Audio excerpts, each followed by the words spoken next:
Todd Green had been married to Lydia Green, née Lipscomb, for 5 years. They were both 26 and married right out of high school. There were no children yet. Lydia was a beauty, and so was Todd. They were both 6 feet tall, but he outshone her. She had light brown hair and blue eyes. He had dark hair and dark eyes. Some people called them sinister. Lydia worked as a lawyer at one of the law firms in town. Todd ran his own small construction business and also sold some computer stuff to large corporations. They were security programs that he had written back in college and was constantly updating. The construction business was his hobby. He made money from programs and consulting on computer system security for various companies. They met when they were in university. They immediately found common ground. They were both lively people, sociable and fun. They did well in bed, too. Lately, however, Todd had noticed that he was in a bit of a slump. He was a cautious man at heart, despite his demeanor. It was this trait that had allowed him to succeed in the security business.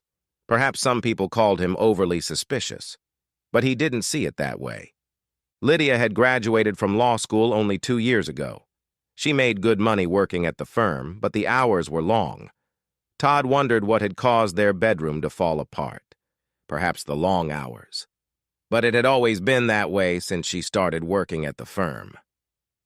Todd went to the firm's website and looked at the list of lawyers. There were 2 new names there. One was a new associate, Megan Johnson. The other was a transfer from Chicago, William Nestor. He was a partner and handled tax matters. He had come in 6 weeks ago to replace a woman who was retiring. In the picture on the website, he looked like a movie star.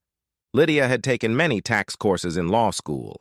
At the beginning of her working life, she didn't work in that field, but later she got a few tax assignments. Todd had never heard of William Nestor. This seemed strange to him, so he made a thorough investigation about Mr. Nestor. He was 40, married, and had 2 children, ages 12 and 10. His wife's name was Melanie Driscoll. She retained her maiden name. He had a good reputation in Chicago as a tax attorney. At first glance, there was nothing conspicuous about him. A deeper dive was required. Descending into the basement, Todd found a different environment. Nestor's marriage in Chicago had been troubled. A separation agreement had been drawn up, filed and revoked 6 years ago. Todd contacted a woman he knew in the Windy City. He searched for rumors about Nestor. He found out that there was talk of an affair with a younger woman. Todd looked for information about Nestor further afield, college and law school. There wasn't much to report. He'd been a good student. There was only one thing: an expunged arrest when he was 20 years old. The arrest was for sexual assault. Todd didn't have to see that or any of the details. An expunged arrest didn't mean no one in the world could find out the details. If new problems arose, law enforcement could access the expunged file. But there were no more criminal problems. Todd turned to the file anyway. Nestor had been arrested on date rape charges. It was alleged that he had slipped a drug into a young woman's drink and then had sex with her. He entered a plea of consent and denied having the drug. She did not report anything for 2 weeks, so a blood test was not possible. The case was dismissed. The arrest was later expunged from public records. Todd considered it an X factor. All of this information was obtained in one day. Todd decided to ask Lydia about Mr. Nestor. At dinner on Tuesday night, late as usual, Todd asked, "Lydia, I hear you have a new boss." Lydia flinched slightly but perceptibly. She replied, "No." "Well, I have a new tax partner." "Who?" "His name is William Nestor. He's from Chicago." "Why haven't I heard anything about him, Liddy?" "I was just about to talk to you about him. He's new to the neighborhood. He's been asking me about restaurants and stuff." "Yup. Well, he asked me to take him out to dinner on Friday." "Ah? What does that mean?" "He asked you out?" Todd couldn't hide his displeasure. He didn't try to. "It wouldn't be a date. Just dinner. I'd be home by 10. Todd just stared at her. She became even more defensive. She said, Todd, I want to show him around the neighborhood. Where? Angelo's. It was a very expensive Italian restaurant downtown. He's taking you on a date to Angelo's. It's not a date. It's just dinner. It's just an introduction. We're about to start a pretty big business.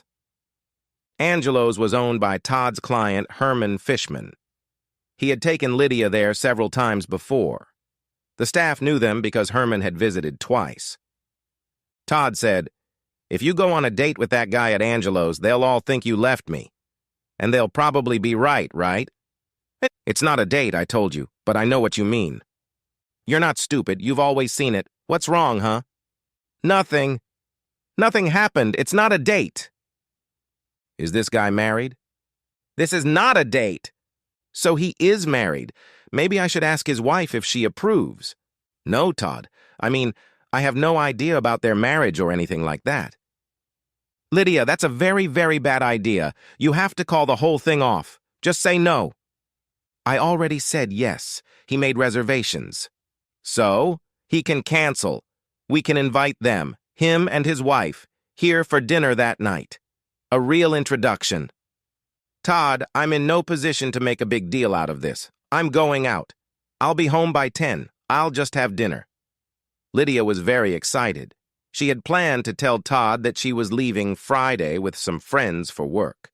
But then he asked directly about William, as if he already knew about him. It wasn't the first time her husband had surprised her with his sudden, intimate knowledge of something. She had no intention of cheating.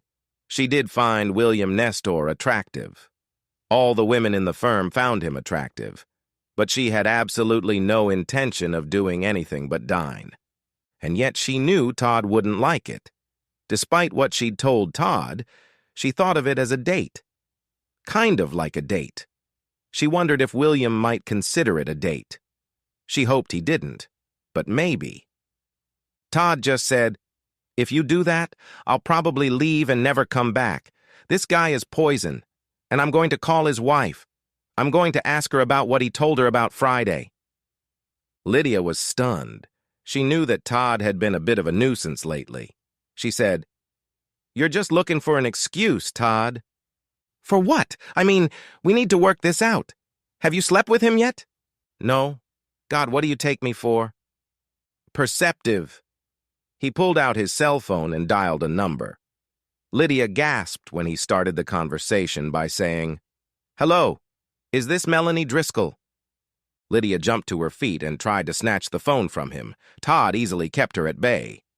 The voice on the other end answered, "Yes, who is this? This is a private number." Todd put the phone on speaker. He pushed Lydia onto the couch that stood in the corner of the kitchen. Todd said, "My name is Todd Green. My wife Lydia works with your husband." Melanie asked, "So what is it you want to discuss?" The answer was tentative, almost resigned. "I just wanted to tell you that your husband and my wife are planning dinner Friday night at Angelo's." "That son of a bitch." "I put you on speakerphone, Miss Driscoll. My wife is listening." Melanie said, "Hi, Lydia. Stay away from William for your own good. If he follows his pattern, he'll put a drug in whatever you drink, and then he'll sleep with you in a hotel. But I say you're gonna love it. Let me know how it turns out so I can use it to file for divorce." Lydia replied softly, I don't want him to screw me. He is my boss after all." Melanie said, "If you file a complaint with HR, it could finish him off. He's had problems before. What happens is that women either don't complain or wait until it's too late. No proof." Todd said, "Not just in his youth? More stuff?" "Yes, twice, maybe 3 times, maybe more. I don't know. He's convincing and handsome.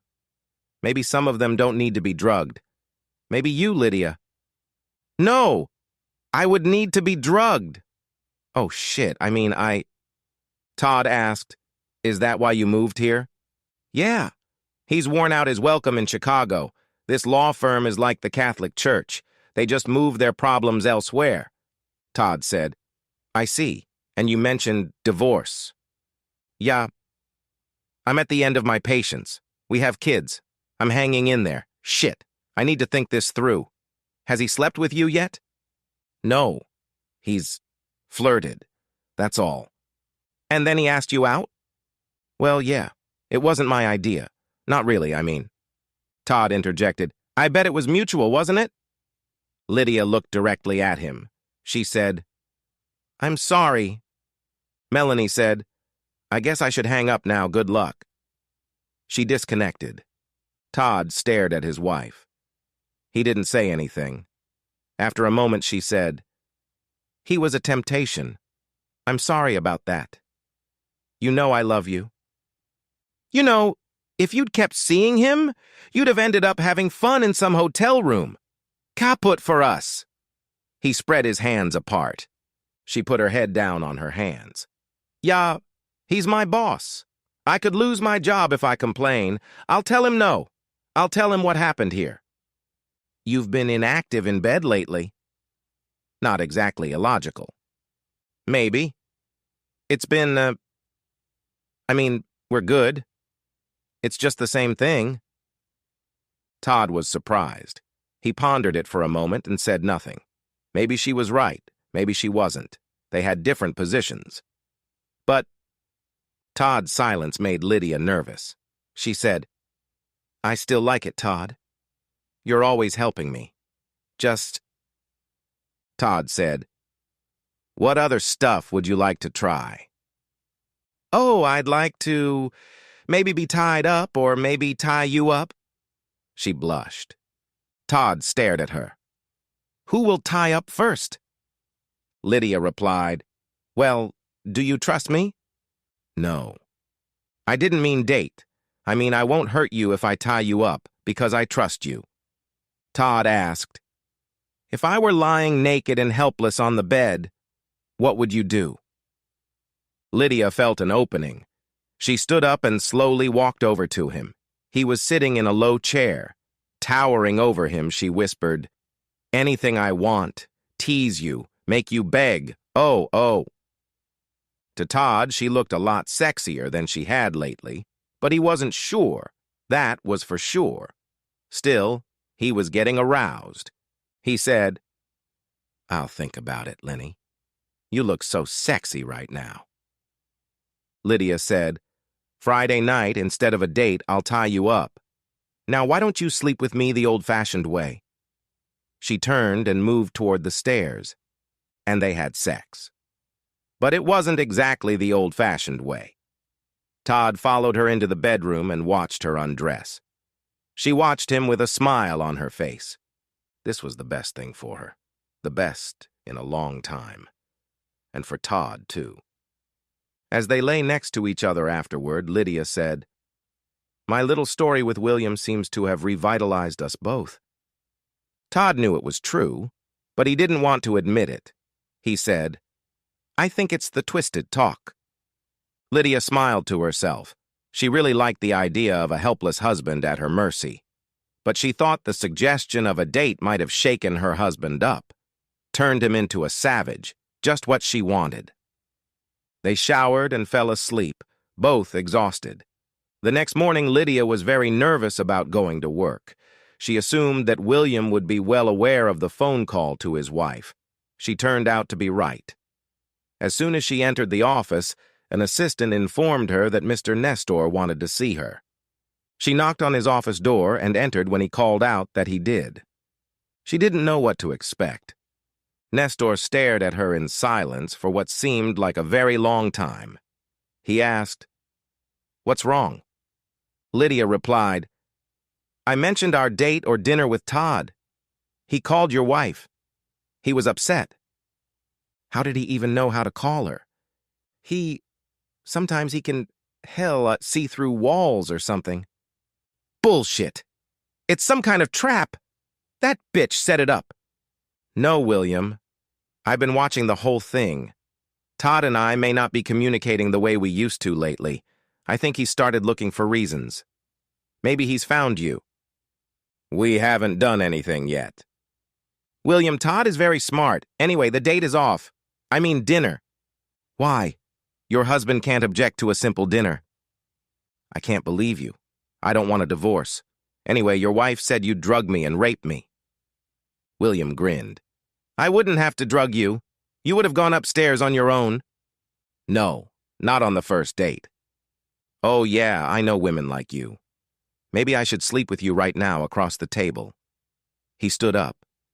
Lydia turned and ran away. William didn't follow her. He grinned at her. He guessed that Lydia had expected a very different reaction from him. It took Lydia a while to focus on her work. Eventually, she succeeded. She had lunch at the deli downstairs. For the rest of the day, she didn't see William Nestor at all. As she drove home, she pondered what William had said about her. She came to the conclusion that William was wrong. He would have to drug her to get her into his hotel room, at least the first time. She remembered Melanie Driscoll's words. She would have loved it. It might be true. But what now? William didn't seem to have any intention of breaking up with her, even if his wife knew about them. Lydia admitted to herself that she would have loved for William to sleep with her at his desk, or anywhere else for that matter. However, she loved Todd and didn't want to jeopardize the marriage. So, dilemma. That evening, Todd asked her what had happened at work. She told him the whole truth, including that he had turned her on with the idea of sleeping with her at her desk. But she maintained that she would never let that happen. She was sure of it. Todd had said, "You should quit." "Why? I won't do it." "You can. You know it yourself. Don't play games with it. If you get caught by him even once, we're finished." "I'll get a new assignment where I won't see him. Get off the tax case." Todd wasn't reassured by this. He took a wait-and-see attitude. That night in bed, Lydia was very aggressive. The next morning, Lydia, as soon as she got to work, went to see William in his office. William looked at her. He smiled and said, "Have you come for your sex across the desk?" Lydia hesitated. Her gaze darted to the desk. It was very close. But she replied, "I want to get rid of the Morgan case and get a new assignment." "Why?" "We'd have a good time, and besides, you're perfect for the case. It would raise your profile in the firm." "I want to stay married. That's all there is to it. Either I can transfer or I quit." William nodded. He smiled and said, "I don't suppose you'd like some coffee?" "No." "Good. I'll call Roger. You can go to his merger team." "Thanks." "That's too bad." Lydia left. She gathered her files and sent them to William. She went to see Roger Blake. He was 60 and fat. This was both a relief and a disappointment to her. She went online and ordered some sex toys. She paid for overnight delivery. She felt disappointed. Todd was ready for it. Her turn would come later, if he survived.